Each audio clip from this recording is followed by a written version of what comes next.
أعوذ بالله من الشيطان الرجيم بسم الله الرحمن الرحيم رب اشرح لي صدري ويسر لي أمري واحلل عقدة من لساني يفقهوا قولي رب زدني علما اللهم إني أسألك علما نافعا ورزقا طيبا وعملا متقبلا رب يسر ولا تؤسر وتمم بالخير وبك نستعين آمين يا رب العالمين. آیت نمبر 65 ہے ولو اور اگر انا بے شک اہل کتاب یہ اہل کتاب آمنو وہ ایمان لاتے واتقوا اور وہ ڈرتے لکفرنا ہم ضرور دور کر دیتے عنہم سے سیئاتہم برائیاں ان کی ولادخلناہم اور ہم ضرور داخل کر دیتے جنات باغات میں نئی نعمتوں کے. اور اگر اہل کتاب ایمان لاتے اور اللہ تعالیٰ سے ڈرتے تو ہم ضرور ان کی برائیاں ان سے دور کر دیتے اور انہیں ضرور نعمت کی جنتوں میں داخل کرتے. اللہ تعالیٰ نے اہل کتاب کو مخاطب کیا گیا ہے کتاب ایمان لے آتے جتنے بھی اہل کتاب ہیں وہ اگر ایمان لے آئیں اس پر قرآن پاک پر ایمان لے آئیں اللہ تعالیٰ کو تو مانتے ہی ہیں ہمارے نبی پاک صلی اللہ علیہ وسلم کو بھی ماننا شروع کریں تو اللہ تعالیٰ فرماتے ہیں کہ ان کے لیے جنت ہے جنتوں میں ان کے لیے باغات ہیں. رسول اللہ صلی اللہ علیہ وآلہ وسلم کی خدمت میں ایک صحابی حاضر ہوئے اور انہوں نے حضور پاک صلی اللہ علیہ وسلم سے پوچھا اور کہا یا رسول اللہ ہاتھ پھیلائیے میں آپ سے بیعت کروں گا. رسول اللہ صلی اللہ علیہ وآلہ وسلم نے ہاتھ پھیلا دیے مگر انہوں نے اپنا ہاتھ سمیٹ لیا اور فرمایا عمر کیوں کیا بات ہے؟ تو میں نے عرض کیا میں ایک شرط رکھنا چاہتا ہوں. فرمایا کیا ہے بیان کرو. میں نے عرض کیا کہ میں یہ شرط لگانا چاہتا ہوں کہ میرے گزشتہ قصور معاف کر دیے جائیں. فرمایا عمر کیا تم کو معلوم نہیں کہ اسلام سابقہ گناہوں کو ڈھا دیتا ہے اور ہجرت بھی پہلے کیے ہوئے گناہوں کو گرا دیتی ہے اور حج بھی گزشتہ گناہوں کو مدھم کر دیتا ہے. مطلب کہ اگر آپ نیکیاں کرنا شروع ہو جائیں تو آپ کی جو پچھلی والی برائیاں ہیں وہ ختم ہوتی رہتی ہیں. آیت نمبر 66 ہے ولو اور اگرچہ انہم بے شک وہ اقوام قائم کرتے ہیں التوراۃ والانجیل اور انجیل وما اور جو انزل نازل کیا الیہم آپ کی طرف من ربہم آپ کے رب کی طرف سے لاقلو تو وہ کھاتے ہیں من فوقہم اپنے اوپر سے ومن تحتی اور نیچے سے العداوت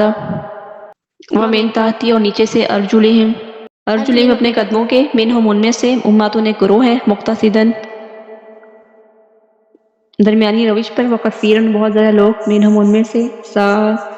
برا ہے ماں جو یعملون عمل کرتے ہیں. اگر وہ واقعتاً تورات اور انجیل کو قائم کرتے اور جو ان کے رب کی جناب سے ان پر نازل کیا گیا تو اپنے اوپر سے بھی اور اپنے قدموں کے نیچے سے بھی رزق کھاتے. ان میں سے ایک گروہ درمیانی روش پر ہے اور ان میں سے بہت ہی زیادہ لوگ ہیں جو برا عمل کرتے ہیں. اللہ تعالیٰ فرماتے ہیں کہ اگر وہ تورات اور انجیل کے احکام کو قائم کرتے جیسے کہ اللہ تعالیٰ نے ان کو توجہ دلائی اور ان کو ترغیب دی تورات اور انجیل کو قائم کرنے سے مراد ان پر ایمان لے کر آنا ان کی کتابوں میں جو کچھ بھی لکھا ہوا سب پر ایمان لے کر آنا یعنی محمد صلی اللہ علیہ وسلم پر بھی ایمان لے کر آنا قرآن پر بھی ایمان لے کر آنا. اگر وہ عظیم نعمت کو قائم کرتے جن کو ان کے رب نے نازل فرمایا یعنی ان کی خاطر اور ان کے ساتھ اللہ تعالیٰ نے جو ان پر رحمت کی فضل کیا انہیں کتاب دی اور وہ احکام ان کے سارے مانتے تو اللہ تعالیٰ فرماتے ہیں کہ اللہ تعالیٰ ان کو بہت وسیع رزق دیتا. اللہ تعالیٰ کتاب پر ایمان لانے کی صورت میں آسمان سے ان پر بارش برساتا زمین ان کے لیے پیداوار اگاتی اللہ تعالیٰ ان کا رزق فراخ کر دیتے ان کی زندگیوں میں طہارت پاکیزگی آتی اور ان کے لیے آسمان اور زمین کی برکتیں ہو جاتی. اللہ تعالیٰ فرماتے ہیں اگر یقیناً بستیوں کے لوگ ایمان لاتے اور اللہ تعالیٰ سے ڈر کر رہتے تو ہم ضرور ان پر آسمان اور زمین سے بہت سی برکتیں کھول دیتے لیکن انہوں نے جھٹلایا تو ہم نے اس کی وجہ سے انہیں پکڑ لیا جو وہ کمایا کرتے تھے. اور اہل گروہ میں دو گروہ ہیں ایک گروہ جو ہے درمیانی روش پر ہے اور دوسرا گروہ بہت ہی برے عمل کر رہا ہے. درمیانی روش سے مراد یہ ہے کہ ایک گروہ سیدھی راہ پر ہے یعنی ایک گروہ ایسا بھی ہے جو تورات اور انجیل پر ایمان بھی رکھتا ہے اور اس کے احکام کو بھی مانتا ہے اور دوسرا گروہ ہے جو بالکل ہی اپوزٹ ہے مطلب وہ بالکل بھی تورات اور زبور کو نہیں مانتے اور اس کے خلاف سارے کے سارے فیصلے کرتے ہیں اور اس کو بدل دیتے ہیں. تو اللہ تعالیٰ فرما رہے ہیں کہ ان میں سے بہت زیادہ لوگ ہیں جو برے ہیں یہودی اور نصارہ میں برائیوں کا ارتکاب کرنے والے بہت زیادہ ہیں اور نیکیوں میں بھاگ دوڑ کرنے والے کم ہیں. آیت نمبر 67 ہے یا ایھا الرسول اے رسول